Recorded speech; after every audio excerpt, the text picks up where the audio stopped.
Welcome to the Chain Effect Podcast, where a physical therapist and a dietitian married with 2 kids juggle the struggle of running a business, raising a family, and prioritizing our own health, all while trying to have as much fun as possible. We're your hosts, Taylor Pope, Doctor of Physical Therapy, and Caroline Pope, Registered Dietitian.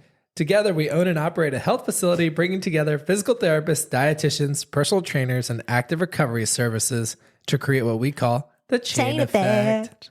Caroline, you got a little sass in your voice today. Little country. Is it because of the topic that we have to talk about? Maybe. You're excited? Maybe. We're talking about one of our macronutrients today, all about fat. Mm-hmm. We're going to do some fat checking. Yeah, because there's a lot that's confused. Mm-hmm. There's a lot of misinformation out there. There's a lot of scares around fat. There's a lot of good to be had with fat because we need fat. Yeah. I'm going to be honest. I think I pretty much grew up thinking that eating fat was bad for you. Yeah, well, you grew up in the 80s and 90s. I didn't ask you to age me. I just said I grew up thinking that fat was bad for me. But you're right. Going back, the fat-free craze of the 80s and 90s. I remember, Snackwells was the thing that I think about. All the fat-free, everything, fat-free salad dressings, fat-free. That was the marketing. Eat fat to get fat, right? Yeah, and we know that fat intake does not equal gaining body fat. Well, now we know that. But you know what's crazy is I did a little research on that fat craze, and the major influencers for that was the American Heart Association. Mm-hmm. And then of course all the brands jumped on. Then they're like, oh great. We'll just take the fat out and add sugar. Yeah. And then guess what happened with the increase in carbs and processed carbs and added sugars. And now we're trying to get away from that. Now we're adding artificial everything to everything. But if you think about it, it makes sense though. What's cheaper? Sugar has to be cheaper than putting the fat. Yeah, I would imagine sugar cane. They probably made a ton of money on that. Yeah. So they're like, oh, it's fat free. But you'll see what's surprising is marketing. There's still a lot of brands it'll say fat free on there. Right. Like it's a good thing. It's good if it's not a saturated fat or bad for you. But yeah, some of the major influencers, because they were trying to, help cholesterol levels. Right. And reduce dietary fat. Yeah. Seeing the cardiovascular disease going up, they're like, we got to do something. Must be the fat. Mm-hmm. But now we know a lot about the different types of fat and what they do. So yes, fat does not equate to gaining body fat. There's a lot more to that. A lot of it's calorie balance, nutrient density, your metabolic function, of course, has a lot of factors there. But, you can, if you're eating a ton of fat, you could have a calorie surplus because fat is actually 9 calories per gram compared to the other 2 macronutrients. Carbs and protein are only 4 calories per gram. So it is over double the amount of calories per gram, if you think about that. And so if you are in a total surplus due to lots of factors, maybe you're eating a lot of fat and that's contributing, maybe you could gain fat, but there's a lot involved. So fat does not equal fat necessarily. Yeah. It's easy to rack up. What you're saying is it's easy to rack up the calories. Yeah. If you're eating a lot of fat. It is. And that's more of the reason. Yeah. And portion control is important with fats, but if it's healthy fats, there's so much good too. Because we've been talking a lot, in our discussions about glucose, blood glucose and things like that. And fat, from everything I've learned from you, is the least likely or the least percentage of the fat that you eat is going to contribute to blood glucose. Right. If you look at curves like blood glucose graphs, and you'll see, how much carbs could raise your blood sugar, and then protein, about 58% of that can be converted into glucose. Fat is hardly at all. Mm-hmm. And so it doesn't really create much of a curve. It's a very slight rolling hill, I would call it, or maybe not much at all, depending on how much you have, what your portion is. And so it's a really great thing for blood sugar stabilization and energy, and gives you that long energy. That's why I'm always, talking to the kids about that long energy. Well, let's have some nuts for some fat and protein. Mm-hmm. Of course, there's a lot of combo foods. So, there's so many foods that have several macronutrients in one. Especially protein and fat go together, a lot. And so some of that could be converted into glucose because of the protein. But the fat really helps stabilize your blood sugar and therefore keep you more full for longer. And that's why when you have a lot of fatty foods, like not so good fats, when you're out, if you eat a lot of fatty foods, you could feel sick because you're just so full. It's too much. It's taken a lot longer to digest. And that's where we get that feeling. Yeah. And I guess to be clear too, since you brought up energy, we're not suggesting that right before you work out that you go eat a bunch of fat because that's going to contribute to your workout. Yeah. That's the time to probably have definitely more, like minimally processed carbs and things like that, right? Yes. So that would be one of the biggest recommendations, talking about a pre-workout snack, or if you're having a meal, soon prior to a workout, you want to minimize the fat. Mm-hmm. So you can have a little bit, like a slather of peanut butter on a slice of toast or on an apple, but you don't want to have 3 tablespoons of peanut butter or a couple of handfuls of nuts or half an avocado right before going into a workout, because it is the longest it's the slowest to be digested, and it keeps you full for longer. So it's not passing through that stomach as quickly. So you're just not going to feel your best. You might feel a little sluggish during your workout. Your belly's working hard, diverting that blood flow to the stomach to try to And alternatively though, it can aid weight management because it can keep us more full. So that's where, in the 80s and 90s, I'm wondering, I wasn't there for long during that time, but I'm so young. I'm so young and vibrant. But I'm wondering, I was an adult during that time for sure. So I'm wondering if during that time, everything was fat free. People were, pounding the carbs without even knowing it, pounding the sugar. And it's like, did people snack way more? Were they so hungry all day? Because carbs are very quick digesting.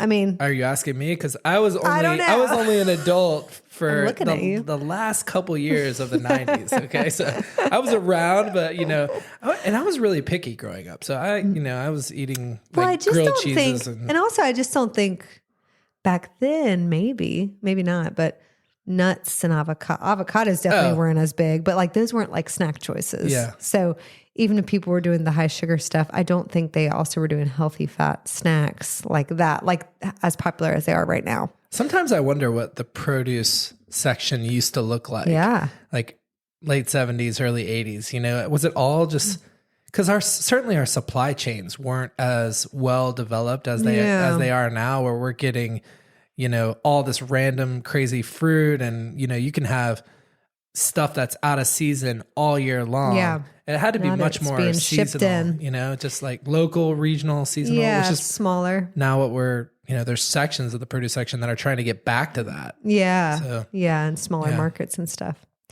So let's start break down fat. There's lots of different types of fat under the dietary fat category. Mm-hmm. So what we ingest as fat there's so many different types, and a lot, people are scared of different types or don't know about the different types. So let's break those down a little bit. Basically like ribeye fat and avocado fat. Yes. Bacon, all that.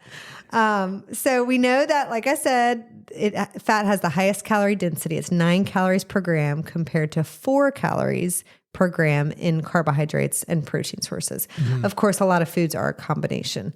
But fat has so many important functions. So when we go super fat-free or super low-fat diets, we are really missing a lot of stuff that can help our body. So one, we talked about, it promotes fullness, slows digestion, crucial for blood sugar regulation and reducing spikes after meals. But some other things that not everyone might know is it supports cellular structure. So what do we have in our body? We have cells that help with everything. Fat forms an essential part of the membranes, the cell membranes. It helps the functionality. It helps cells to communicate and have those metabolic processes, hormone processes.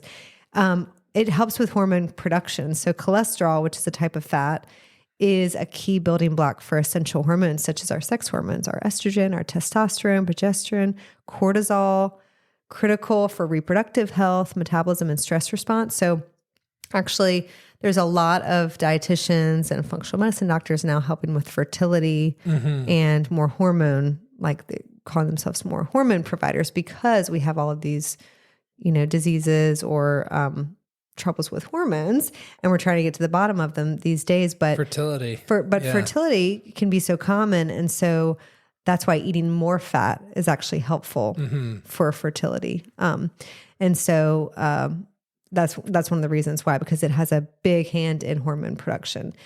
it also helps with absorbing certain nutrients. So if you are trying to be healthy and get all these vitamins and minerals, there are fat soluble vitamins, ADEK. You can think about that, ADEK or ADEK, that need fat to actually be absorbed. So you could be eating all these plants and doing all these things, trying to get, those vitamins, but you're not going to really be absorbing them as much if you're not getting fat in your diet.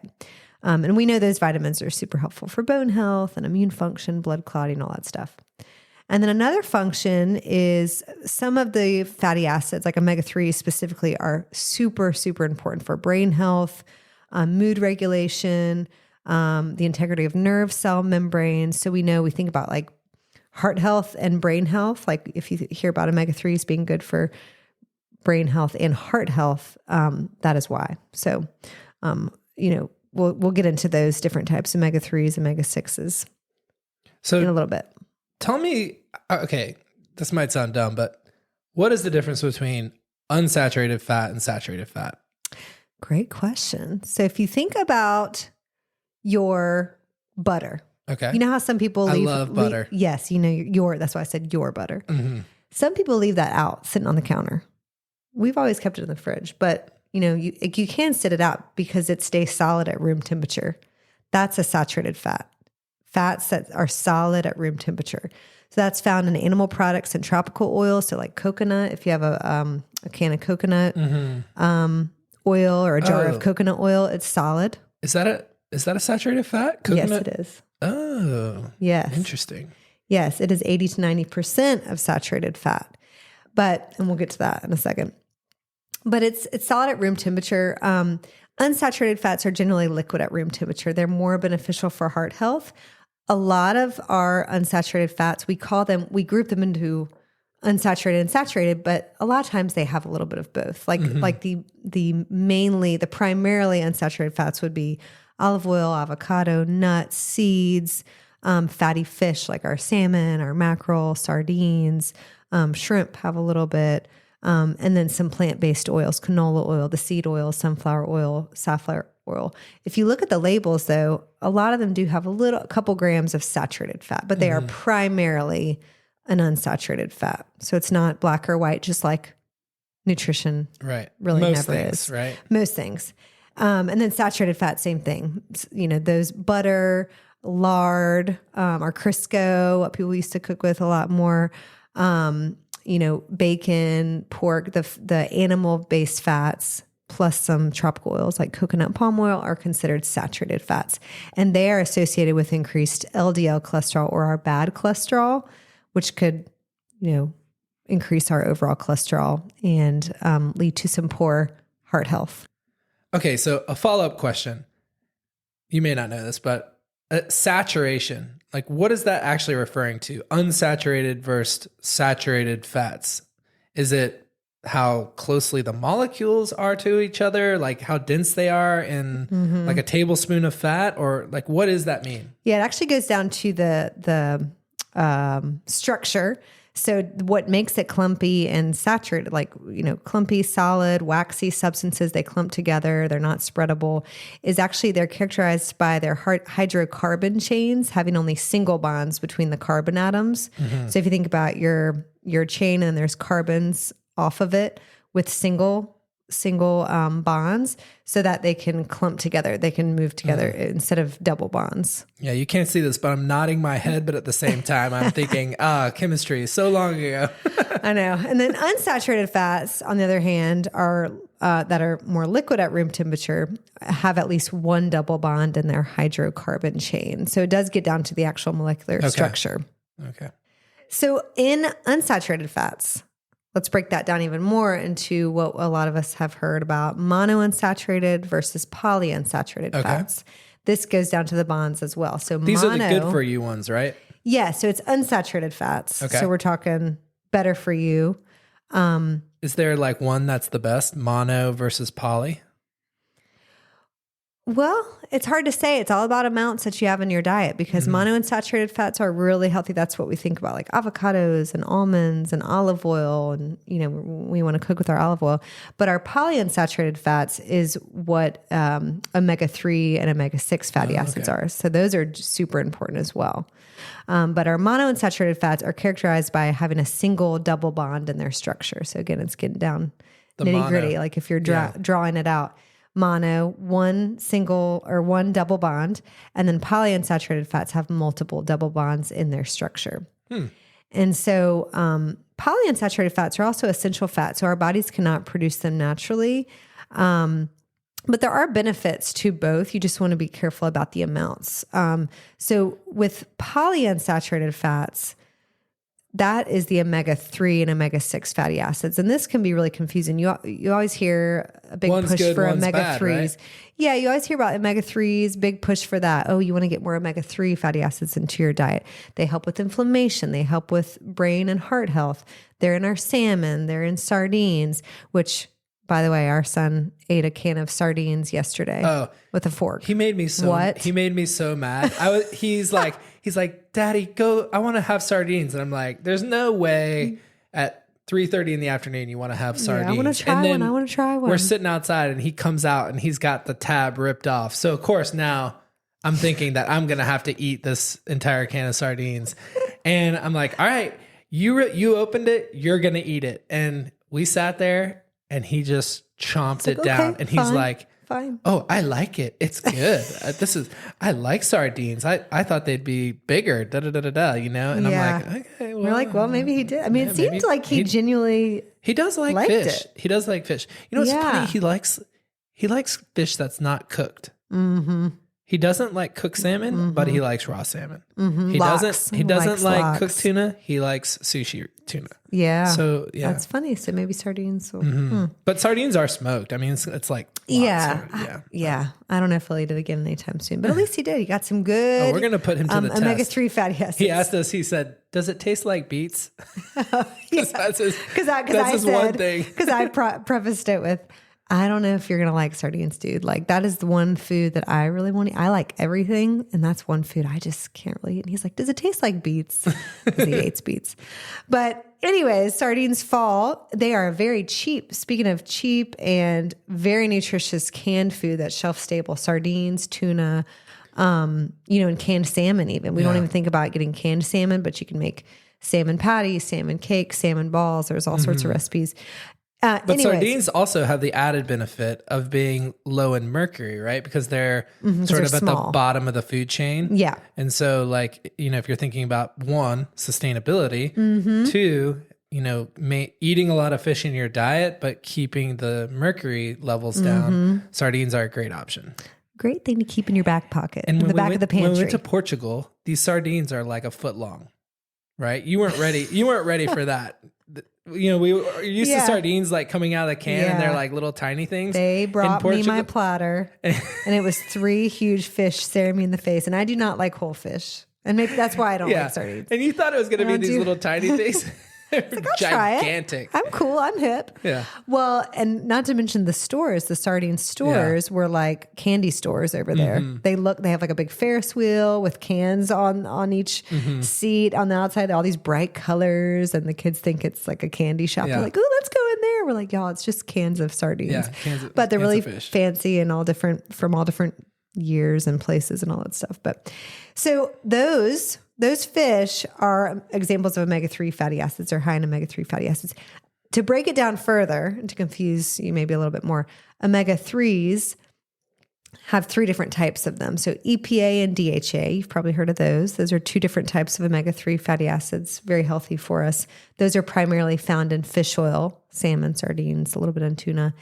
ALA is a 3rd type, and that's primarily a plant form of omega-3, which is not as efficiently converted to EPA and DHA, which actually helps reduce inflammation in the body. So ALA is still healthy. It's still an omega-3 fatty acid, but that is more in flax seeds, chia seeds, walnuts, things like that, plant-based. We want to get more omega-3s in our diet. and especially the EPA and DHA. And that's why a lot of people take supplements, because it's hard to get them without eating fish. So if you don't eat a lot of fish, if price is an issue, or maybe get some canned fish, or you just don't like fish, you don't want to eat fish. A lot of people, that's why it's helpful for those people to take a fish oil supplement. And they even have vegan fish oil supplements, which is interesting. It comes from the algae. Well, it comes from the algae. They call it vegan, but it comes from the EPA and DHAs in the algae from the water. And so they do have vegan supplements, so where you can get that if you're vegan. So those are the 3 different types of omega-3s, but they do help reduce inflammation, support brain and heart health. So getting those in whenever you can is super helpful. When we move to the omega-6 fatty acids, those are important as well for cellular health and inflammation.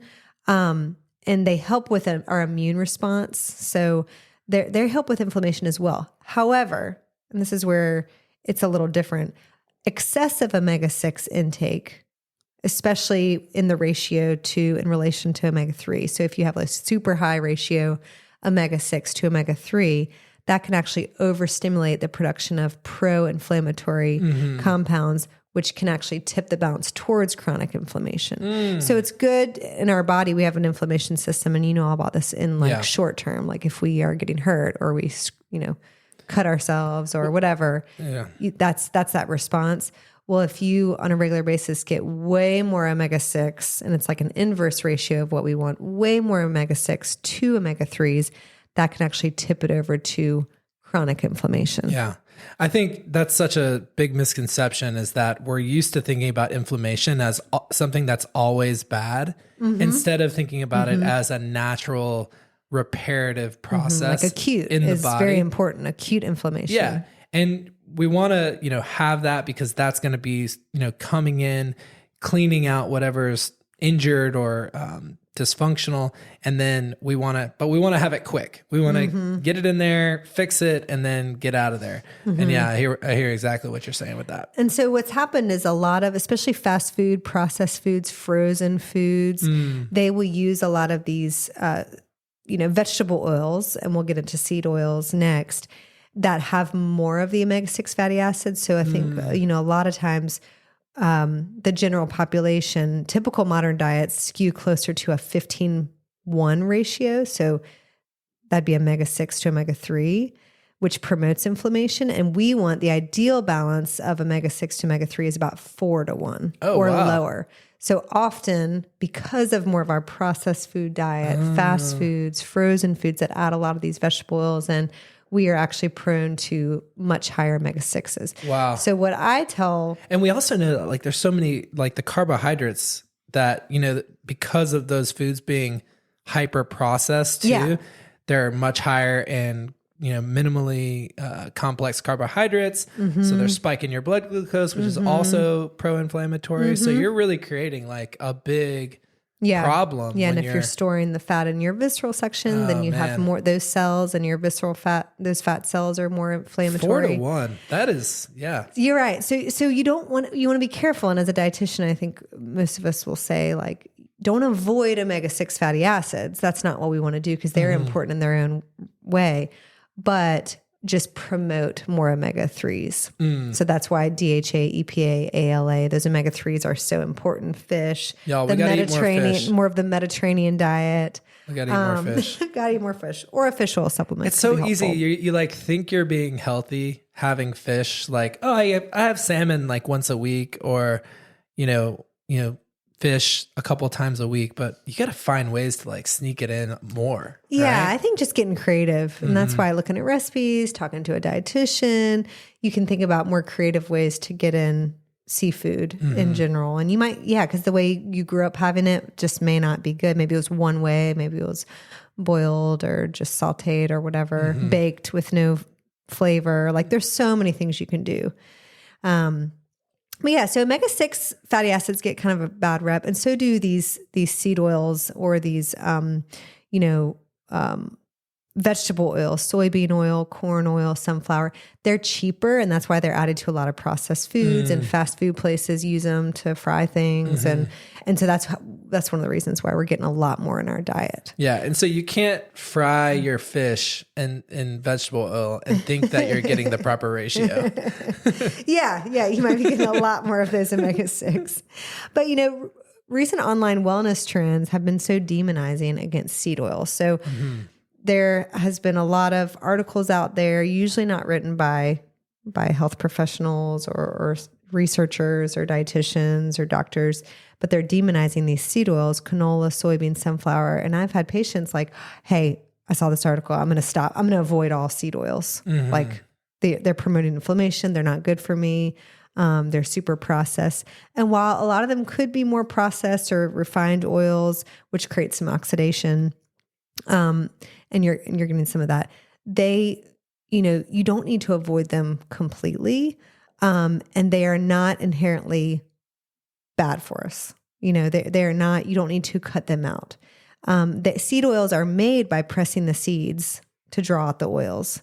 And so, if you stop right there, that's like a cold pressed oil, like extra virgin olive oil or something like that, which is beneficial, in a lot of different compounds. And then, but it's prone to smoking and degradation when it's cooked at high heat. So a lot of these can't be heated very high. They don't have a high smoke point without burning. So wait, that's interesting because I've always thought it was just like a convenience to have something that had a higher smoke point. Like you could cook it at a higher temperature, but I never really thought about the fact that I'm kind of destroying the molecules in it by, heating olive oil too high or something like that. Yeah. Well, it's leading to oxidation, which like, it's that kind of like, if you really get nitpicky and trying to limit like oxidation in your foods, because that can lead to health issues or some more inflammation, which could lead to cancer and different diseases. You want to be careful of the charring on your food. You want to be careful of not eating a lot of super cooked foods that are blackened all the time. I'm talking all the time. Super charged, super blackened, because that's oxidation. She's staring at me because she knows how I like my ribeyes with the Pittsburgh style. But that's not often. I know. That's not often. You just don't want to burn your foods all the time. And that's why there's so many different ways of cooking vegetables, for instance, where you kind of want to cycle through them. Like steaming is really awesome. Yeah. Blanching is awesome. It's water. You're not burning. You're not like, charring them at the top. You're not always roasting vegetables. Also, I feel like certain foods like broccoli, it's just better steamed, in my opinion. Because you try to cook it on the stovetop, and it's just, by the time it's cooked enough to eat, it's inevitably like got a bunch of charring on it, like you said. So. Well, and so the seed oils are, and there's some other ones that I maybe didn't mention: safflower, grapeseed, rice bran oils, all those different types. They're mainly composed of unsaturated fats. So it is not better to eat all butter and saturated fats, lard, and things like that than these seed oils. It is still much healthier. But again, you want to think about the ratio, because they're mainly composed of omega-6 fatty acids, and they're lower in those omega-3 fatty acids. So, you do want to think about that, but you don't want to cut them out completely. So they're not ruining our health. There's a lot of different things. If you really want to reduce your consumption of them, you can reduce ultra processed foods, frozen foods, limit eating out, things like that. But you don't want to fried foods, but you don't want to replace them with butter, lard, things like that. That is not going to be, that'd be a mistake. But moderate consumption of them, even the high heat cooking, with a little bit of oxidation, moderate consumption is okay. It's where there's excessive consumption, just like anything, excessive consumption of even a good thing can be bad. I don't have the coffee cup anymore, by the way. When we first met, I would keep like a coffee cup on the side of the stove that had the bacon grease in there, and you just hate that. Take a little spoon of it. Oh my gosh! Don't even talk to that's so gross to me. That's gone. That was years ago. Yeah, like we've moved on. I'm like cringing thinking about that, using that. Oh gosh. So Instead, always offering a positive solution to this, or what you could focus on instead of just get rid of this. Emphasize on consuming less processed oils. So our main oils that we cook with at home, because we should be cooking more at home, should be olive oil, avocado oil. Those should be, or sprays, things like that. Mm-hmm. And if you really want to get less processed, choose the extra virgin olive oil. That's the best. Cold pressed. If it says cold pressed, if it says extra virgin olive oil, that would be the best type of olive oil to choose and cook with. Cold pressed by little toddler feet, just standing on there, just and lightly pressing on them. And cold press means without heat, right? So you're not potentially causing that oxidation. What was that? We got that recently. I bought that olive oil there was a cooking oil, and then there was a separate one that was like a finishing oil. Oh yeah. I wonder what that might be for more dressings, marinades, things like that. I mean, and it could just be cheap. Like one is a little bit cheaper. I don't know. I mean, there's tons of different levels, and you'll see the pricing differs because of that. But you want the extra virgin olive oil because it retains its natural antioxidants and vitamins. The more you process the olives, they're lost the more they're lost. Got it. So the extra virgin olive oil means one press. If you're getting like more of a refined olive oil, like a light olive oil or something like that, they keep pressing it over time. So you're losing, every time you're doing a press to the olive, you're losing more of the antioxidants and vitamins, which makes it, more healthy when it has that. So it is a little bit more expensive. They do come in a dark bottle too, because they can get like rancid with a lot of, don't they degrade light like degrades them? So you want like a dark bottled one to get the real stuff. But olive oil doesn't have as high of a smoke point. So that's why avocado comes into play for things like sauteing, stir frying. That's a really good choice because it has a much higher smoke point, which means it won't burn as easily. You can cook it at higher temperatures, and it's a really nice mild flavor for those. Again, it can be more expensive, but I love the avocado oil sprays, or getting your own little sprayer and using it that way. So avocado oil and extra virgin olive oil would be great ones to cook with at home. And then you're not getting as much of the processed stuff, and you're getting more of the omega-3 fatty acids versus the omega-6. And they are mostly unsaturated versus saturated. Which you had mentioned that coconut oil, and I feel like there was a craze where everybody was trying to cook everything with coconut oil. And I was like, this is it. This is like the greatest stuff. It's got to be good for you. It's from a plant. Yeah. Well, first off, it is plant-based. It's very confusing. It is plant-based. It's got kind of a different flavor, so you can't use it on a lot of stuff, but it has gotten very popular over the past few years, and especially because of a lot of uses. Like people use it on their skin. People use it in their mouth to clean their teeth. I forget what that's called, pulling or something, where you can clean your teeth. It like takes off. I did it for a little bit, and it like you put a tablespoon in your mouth and hold it in your mouth for a certain number of minutes in the morning, and then you spit it out, and your teeth feel so clean, and all your your bad breath and I don't know the specifics of it, but that got really popular. And then the bulletproof coffee, or the MCT oil in the coffee, and that kind of stirred up, for ketogenic diets or intermittent fasting. And so there was an NFL player that was like sort of made famous by putting mayonnaise in his coffee. Oh God. Yeah.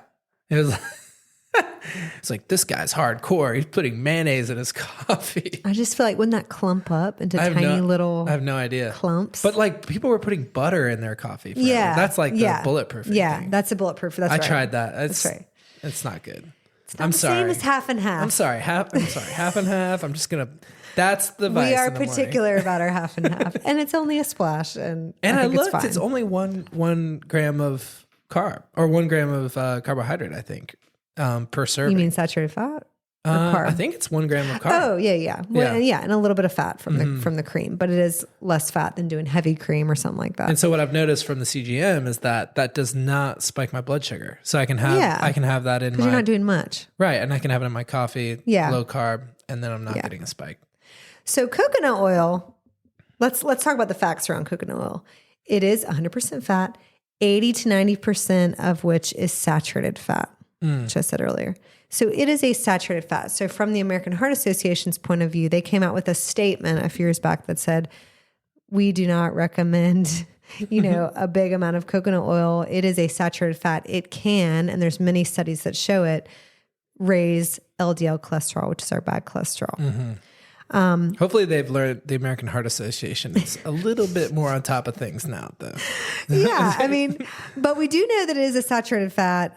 You don't want to replace all of your unsaturated fats with coconut oil, and you can't really you can't use it for everything because it doesn't have a high smoke point. It does do pretty good with fish, I've noticed. Yeah. It's kind of gives you that tropical flavor a little bit. But there were, the American Heart Association's statement was based on a review of 7 controlled trials where coconut oil was found to raise harmful LDL cholesterol levels. And then they advised for those who are at risk for heart disease, no more than 6% of your total calories from saturated fat. Well, this is where it's hard. We were talking about this the other night. Typically you want, if you're not at extreme risk of heart disease, you still want your saturated fat for the day to be about 10% or less of your total calories, not grams, but of 10% of your total calories. So if you're on a 2,000 calorie diet, you'd want 200 calories or less coming from saturated fat. So that's where a tracker can help you figure that out, like MyFitnessPal or something. Which is 50 grams of, right? Is it 50? Oh, wait, no. Well, 200 calories. Oh, it's 200. Yeah. So divided by 9. Divided by 9. Uh-oh. Whatever that is. Nah. So, but think about this. Roughly a little over 20 grams. Yeah. So 1 tablespoon of coconut oil comes close to that at about 12 grams of saturated fat. So you just want to be mindful because a lot of people may not, especially females, may not be doing doing 2,000 calories a day. Maybe their goal is 1,800 or 1,700 or 1,600. Maybe it's more, but you just want to be mindful because it is a saturated fat. If you're putting a tablespoon in your coffee or doing other things with it a lot, that's really going to add up. But the reason why there's confusion about coconut oil or what came into like what a lot of wellness gurus were promoting and brands were promoting is talking about the medium chain triglycerides, MCT. That's where the MCT oil comes in. But most of these claims refer to research that is a special formulation of coconut oil made of 100% medium chain triglycerides, not the jars that you buy that's most available on the grocery store shelves. So 100% MCT oil is different than maybe a jar of coconut oil that you would buy that's more refined, processed a little bit. But the reason why this got confusing is because MCTs have a shorter chemical structure than other fats. So they're quickly absorbed and used by the body. That was why, if you're doing intermittent fasting, you could add MCT oil, your body's going to use it right away. Or maybe you go work out and your body's going to, use that. After digestion, they travel to the liver where they are immediately used for energy. So the theory was that it helps promote satiety and prevents fat storage. Interesting. So it's like it's a little different. I wonder if that would be good, because I'm going to have coffee before I work out. But sometimes if you're like drinking coffee on the way to a workout, it can make you feel a little bit not great because, you got the half and half in there. I wonder if maybe some MCT oil would feel better during the workout. Be a good experiment. But it is a saturated fat. Oh, okay. So if we're worried about your cholesterol levels, we may, just like anything, maybe a little bit here and there, but maybe not every day. Caroline's been on me about my saturated fats. If you can't tell, we've been having this discussion. By the way, I have to give our dietitian some props because I was having this discussion and it was either about this or it was about like what percentage of your like converting calories from different macronutrients. And my patients were just on it. They were like, "Oh, carbs 4 grams per 4 calories 4 calories per gram. Fat 9." And they were like doing these calculations in my head. I was like, "You mean your patients that were seen? Yeah, that have been seeing our dietitians. Our dietitians. Yeah, they're getting like in their head. Right on it. It was Good. crazy. Yeah. But so coconut oil contains this acid. It's mostly lauric acid, which is not a medium chain triglyceride. So this is where you want to be careful. Lauric acid is absorbed more slowly and metabolized like other long chain fatty acids. To summarize, unless you have a specifically formulated MCT oil, most of our coconut oil has lauric acid in it, which is not an MCT, and it's absorbed more slowly and metabolized like other long chain fatty acids. So the health benefits would not be the same. And just remember, it is a saturated fat. 80 to 90% of coconut oils that you're going to buy on the shelves is going to be a saturated fat. So also a lot of the studies that they've done is the groups of people that include coconut as part of their native diets, having low cardiovascular disease. Like if they're promoting coconut oil, the people that eat more coconut have lower cardiovascular diseases. It's important to note that many other characteristics of their lifestyle could help explain that, but also they're not eating processed coconut oil. They might be eating the whole coconut as coconut meat or coconut cream. It's not a processed coconut oil that's sitting on a shelf, that's refined. So, and they might also be eating less sugar and processed foods. So you always want to look at the research. Think about the other factors that could be contributing. And in my opinion, I treat coconut oil similar to butter. Like, let's limit it. You can have it. It might taste good in certain meals, and you might want some to get some of the benefits, but maybe use it more on your face and in your teeth and in your things like that instead. These people probably aren't living in America, so they're probably eating less. Yeah, less overall. So to conclude, dietary fat is essential and very beneficial when consumed thoughtfully. And, it is an important part of our diet. Sometimes it's hard to get enough fat for a lot of people, enough healthy fats. So you may need to aim, depending on your diet currently, you may need to aim for more omega-3s, more healthy fats in general. You might want to switch out the types of oils you cook with or the types of fats you cook with at home.